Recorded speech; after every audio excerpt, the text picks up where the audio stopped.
Hello বন্ধুরা, কেমন আছেন? লার্ন উইথ আতিকুরের পক্ষ থেকে আতিকুর রহমান আপনাদের স্বাগত জানাচ্ছি। তো আজকের এই টিউটোরিয়ালে আপনাদের দেখাবো কিভাবে ভিজুয়াল স্টুডিও কোড সফটওয়্যারে শর্টকাটের মাধ্যমে খুব দ্রুত কোডিং করা যায়। যারা ভিজুয়াল স্টুডিওতে নতুন আছেন, ভিএস কোডে নতুন, তাদের জন্য আশা করি আজকের এই ভিডিওটি অনেক উপকারে আসবে। তো চলুন শুরু করা যাক। আমরা একটি এইচটিএমএল ফাইল নিয়ে নিচ্ছি। এখান থেকে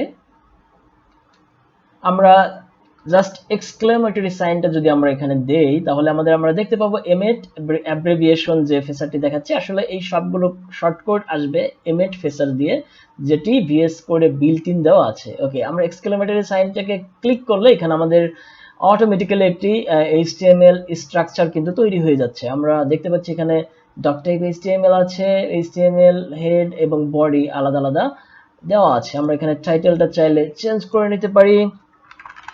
This is our VS Code shortcode. Okay, আমরা কোনো সিএসএস ফাইলকে যখন আমরা লিংক করতে চাবো, তখন লিংক থেকে এখানে সিএসএস চুজ করলে কিন্তু আমাদের অটোমেটিক্যালি একটি সিএসএস ফাইলকে লিংক করার যে প্রসেস, সেটি কিন্তু তৈরি হয়ে যাচ্ছে। আমরা রিলেশন স্টাইল শীট দেখতে পাচ্ছি, এখানে href দেখতে পাচ্ছি।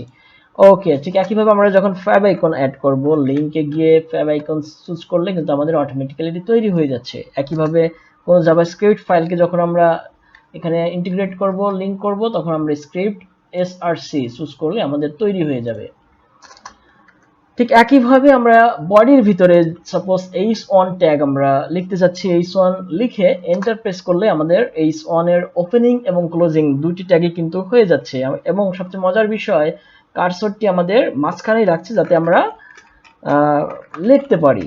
সো আপনার কোডিং স্পিডটা কিন্তু অনেক দ্রুত হয়ে যাবে। ঠিক একইভাবে পি লিখে আমাদের এন্টার প্রেস করলে সাথে সাথে আমাদের ওপেনিং ট্যাগ এবং ক্লোজিং ট্যাগ দুটি তৈরি হয়ে যাচ্ছে।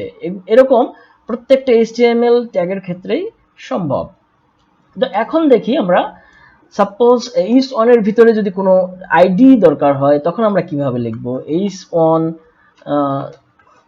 হেডিং আইডি, সাপোজ এটি দিয়ে আমরা এন্টার প্রেস করলে আমরা জানি আইডি কি লিখতে হয়, হ্যাশ দিয়ে h1 হ্যাশ যে কোনো আইডি নাম দিয়ে এন্টার প্রেস করলেই অটোমেটিক্যালি কিন্তু আমাদের একটি আইডি তৈরি হয়ে গেল। ঠিক একইভাবে যখন আমরা ক্লাস লিখব, তখন আমরা h1 ডট হেডিং ক্লাস যে কোনো একটি ক্লাস নেম দিয়ে এন্টার প্রেস করলে আমাদের অটোমেটিক্যালি ক্লাস তৈরি হয়ে যাচ্ছে। তাহলে আইডি এবং ক্লাস দুটি দরকার হলে কি করতে হবে, আমাদের হেড আচ্ছা h1 লিখে head ID dot head class, মানে আইডি নেম এবং ক্লাস নেম লিখে এন্টার প্রেস করলে অটোমেটিক্যালি আমাদের আইডি এবং ক্লাস দুটি তৈরি হয়ে যাবে। সহজ না? খুব মজা। ওকে, সো এভাবে আমাদের প্রত্যেকটি এইচটিএমএল ট্যাগকে, এইচটিএমএল এলিমেন্টসকে আমরা এভাবে আইডি এবং ক্লাস লিখতে পারি। আর ডিভের ক্ষেত্রেও সেম, আমরা ডিভ চাইলে ডিভ ডট যে কোনো একটি ক্লাস নেম দিলে সেটি হয়ে যাবে। আর ডিভের ক্ষেত্রে আরেকটি মজা হচ্ছে, আমাদের ডিভ লেখারও দরকার নাই, জাস্ট ডট লিখে ক্লাস নেম দিলেই অটোমেটিক্যালি ডিভ তৈরি হয়ে যাবে। দেখতে পাচ্ছেন, খুব মজা। এবং আইডির ক্ষেত্রেও সেম, হ্যাশ দিয়ে যে কোনো একটি আইডি নেম দিয়ে আমাদের এন্টার প্রেস করলেই অটোমেটিক্যালি আইডি তৈরি হয়ে যাবে। ঠিক একইভাবে যদি আমাদের আইডি এবং ক্লাস দুটি দরকার হয়, তাহলে আমাদের hash ID name dot class name লিখে এন্টার প্রেস করলে আমাদের আইডি এবং ক্লাস দুটি কিন্তু তৈরি হয়ে যাচ্ছে। খুবই দ্রুত আমরা এভাবে কোড করতে পারবো। আমরা এখন দেখি নেস্টেড যে ক্লাসগুলো, অর্থাৎ একটি সেকশন বা আইডির ভিতরে যদি ক্লাসের ভিতরে যদি আরেকটি ক্লাস থাকে, তাহলে আমরা সেগুলো শর্টকাটের মাধ্যমে কিভাবে লিখব। সাপোজ আমি সেকশনের ভিতরে একটি আইডি নিব, সেকশন দেখা যাচ্ছে আমার অটোমেটিক্যালি সেকশন কিন্তু তৈরি হয়ে গেল আমি এন্টার প্রেস করার কারণে। তো আমি চাচ্ছি সেকশনের ভিতরে একটি আইডি থাকবে, সেটি হচ্ছে সাপোজ সেকশন আইডি দেই, সেকশন আইডি, এবং একটি ক্লাস থাকবে সেক ক্লাস নামক, এবং এর ভিতরে একটি ক্লাস থাকবে যেটি হচ্ছে একটি আমি নাম দেই চাইল্ড ক্লাস।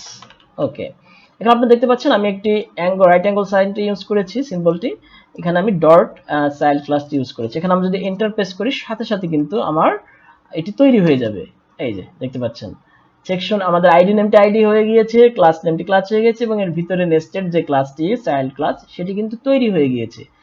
ঠিক একইভাবে যদি আমাদের আরেকটি ক্লাস দরকার হয়, যেমন ডট চাইল্ড ক্লাস 1, সাপোজ আমাদের আরেকটি ক্লাস যদি এখানে দরকার হয়, আমরা প্লাস সাইনটি ইউজ করে ডট চাইল্ড ক্লাস 2। এখন যদি আমরা এন্টার প্রেস করি তাহলে দুইটি ক্লাস নিয়ে এটি তৈরি হয়ে যাবে। ওকে, আর যদি একই ধরনের ক্লাস দরকার হয়, অর্থাৎ আমাদের চাইল্ড ক্লাস 1টি যদি আমাদের একাধিক দরকার হয়, সাপোজ 3 টাইমস, ওকে, তখন আমরা অ্যাস্টেরিক বা মাল্টিপল সাইনটি ইউজ করব এটি, এবং কতগুলো আমাদের দরকার, সাপোজ আমাদের 3 দরকার, 3 লিখে আমরা যদি এন্টার প্রেস করি তাহলে কিন্তু দেখতে পাচ্ছেন আমাদের 3টি চাইল্ড ক্লাস এই সেকশনের ভিতরে তৈরি হয়ে গিয়েছে।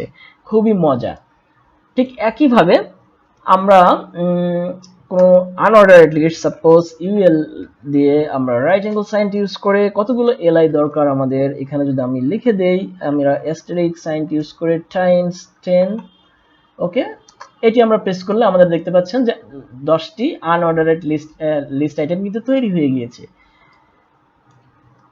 এখন আমরা কিছু ডামি টেক্সটও কিন্তু অ্যাড করতে পারবো, যেমন লরেমটা হচ্ছে আমাদের ডামি টেক্সট। এটি লিখে যদি আমরা কতগুলো আমাদের ওয়ার্ড দরকার, সাপোজ 50, এটি লিখে আমরা এন্টার প্রেস করে আমাদের লরেম টেক্সট কিন্তু আমাদের ডামি টেক্সট অ্যাড হয়ে যাবে 50 ওয়ার্ডস এর। সাপোজ কোনো আমরা একটি পি ট্যাগের ভিতরে লিখতে চাচ্ছি, পি দিয়ে আমরা রাইট অ্যাঙ্গেল সাইনটি ইউজ করে লরেমটি লিখে আমরা কতগুলো ওয়ার্ড দরকার 20, এটা লিখে আমরা যখন এন্টার প্রেস করব সাথে সাথে কিন্তু আমাদের প্যারাগ্রাফ একটি তৈরি হয়ে গেল এবং 20 ডামি ওয়ার্ডস দিয়ে, লরেম ইপসন ওয়ার্ডস দিয়ে।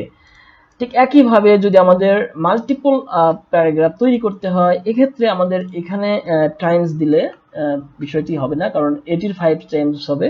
তো এক্ষেত্রে আমাদের যেটি করতে হবে, আমাদের এই টোটালটাকে আমরা ব্র্যাকেটের ভিতরে দিয়ে এইখানে যদি আমরা টাইমস দিই, অ্যাস্টেরিক সাইনটা দিয়ে আমাদের কত টাইমস লাগবে, 5 টাইমস সাপোজ। এটি লিখে আমরা এখন এন্টার প্রেস করলে আমাদের পাঁচটি প্যারাগ্রাফ তৈরি হয়ে গেল। খুব দ্রুত ভাবে আমরা HTML এলিমেন্টসগুলো আমরা লিখতে পারি এবং আমাদের ওয়েবসাইট ডেভেলপমেন্টে অনেক সময় আমরা বাঁচাতে পারি। আশা করি আপনাদের উপকারে আসবে আজকের এই ভিডিওটি। সবাই ভালো থাকবেন।